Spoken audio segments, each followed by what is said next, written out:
Hi, everybody. I'm Brittany Lewis, a reporter here at Forbes. Joining me now is my colleague, Forbes tech reporter Emily Baker-White. Emily, thanks for coming on. Thanks so much for having me. Of course, you have done plenty of reporting on TikTok, and your latest investigation found that TikTok's owner, ByteDance, quietly launched 4 generative AI apps powered by OpenAI's GPT. So first, can you tell us a little bit about these apps? What are they and what do they do?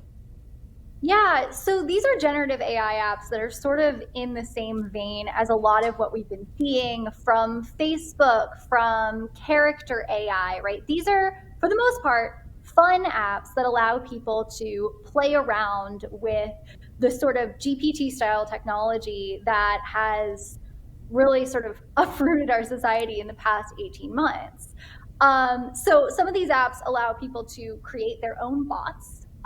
Where if I want to make a bot that is Socrates, I want to talk to Socrates, or I want to make a bot that is Brad Pitt and I want to talk to Brad Pitt. These programs would allow me to do that, and then I can share that bot with other people. Like I said, that technology is not unique to ByteDance. There are lots of other companies that are also doing this. But we found that ByteDance is doing it too, both in China and outside of China. And outside of China, they're not using their own models to do this. Instead, they're using the technology that was first released by OpenAI. In your headline, one of the words that you used is quietly. So what's the importance of ByteDance launching these apps? And more importantly, what's the importance of them quietly launching them? What does this indicate? Yeah, so ByteDance in China is known as an app factory. And it's a huge tech giant. It's just like your sort of Google, your Microsoft, right? It's been around for a while now, and they launch tons of apps. So I'm not surprised that they've launched a bunch of these apps, both inside China and outside of China.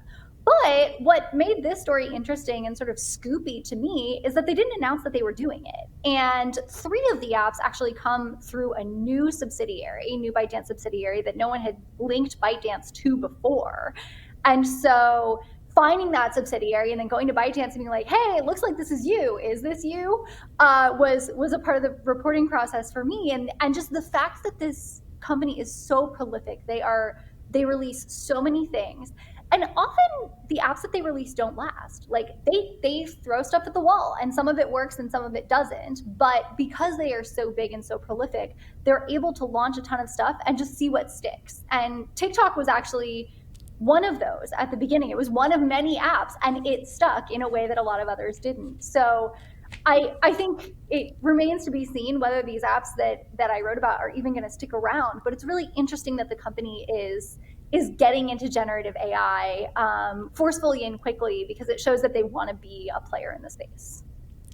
So ByteDance launched them, but you intimated that a subsidiary actually developed them.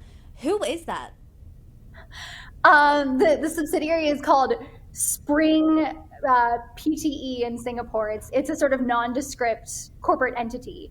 My understanding is that it's not functionally very separate from ByteDance, but I don't exactly know like what their relationship to ByteDance is, other than the fact that ByteDance owns and controls that entity.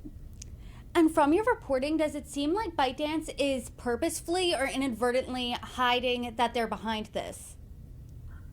They certainly didn't announce it. I also asked, hey, is this you guys? And they said, yeah, it's us. So I think they were trying to be stealthy about it, maybe because the apps are still in this early phase. They don't know if they're going to stick around, right? And you don't necessarily want to make a big dramatic launch of something that is a test.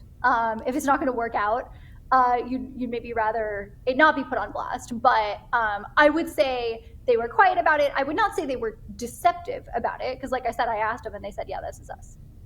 What does that testing phase look like? I know that a ByteDance spokesperson said that they're in the testing phase to you. So what's the strategy behind their testing phase? I think, again, it really is just they want to try a whole bunch of different things, and they know that a lot of them aren't going to work. But I will say, like, these apps are reaching a fair number of people. The most popular of them so far is an app called CCAI, which actually, when you go to their website, looks identical to ByteDance's like in China chatbot product, which is known as Daobao.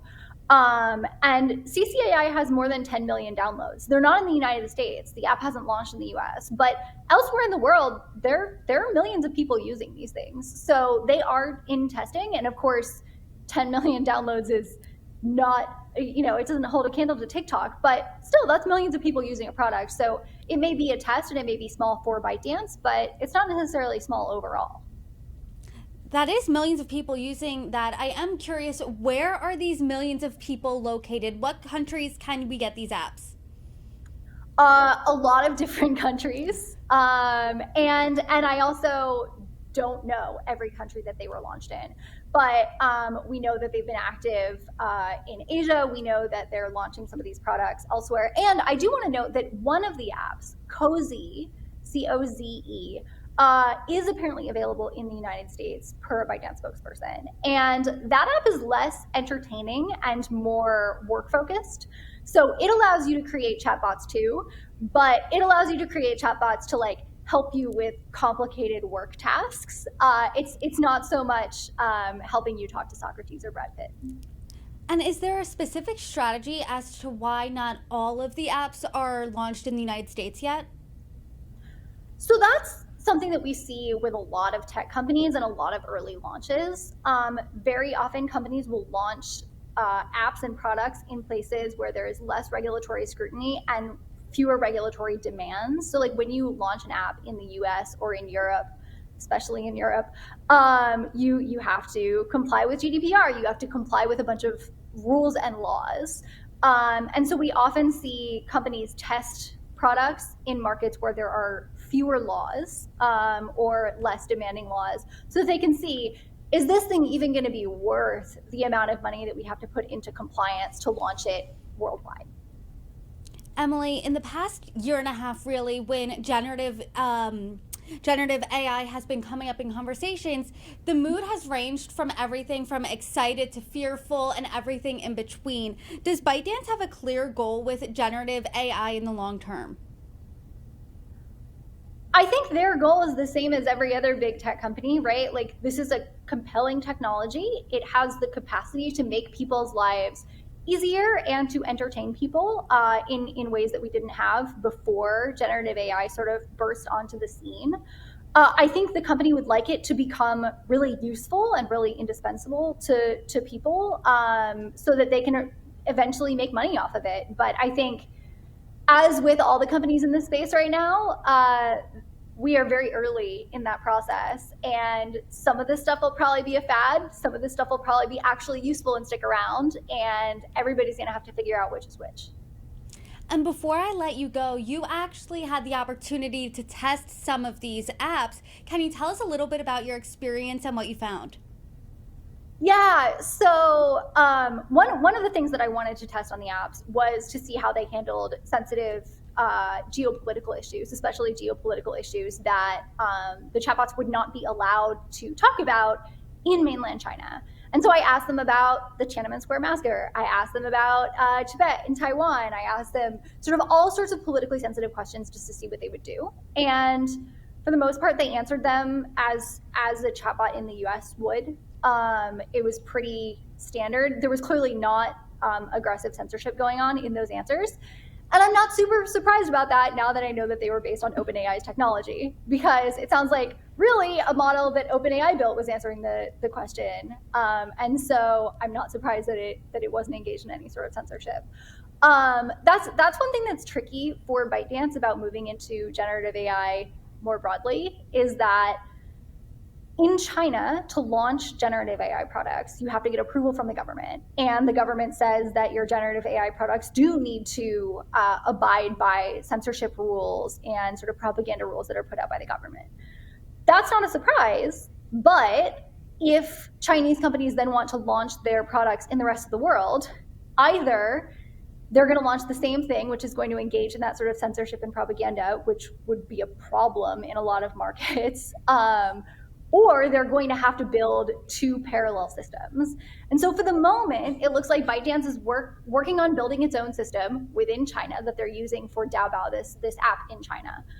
And outside of China, for the moment, they're using OpenAI's technology. Maybe the reason they're using OpenAI's technology is because to develop those two things in parallel, one that engages in censorship and one that doesn't, is really complicated. And certainly if you're going to have one system, it would be hard to teach it to censor here and not there.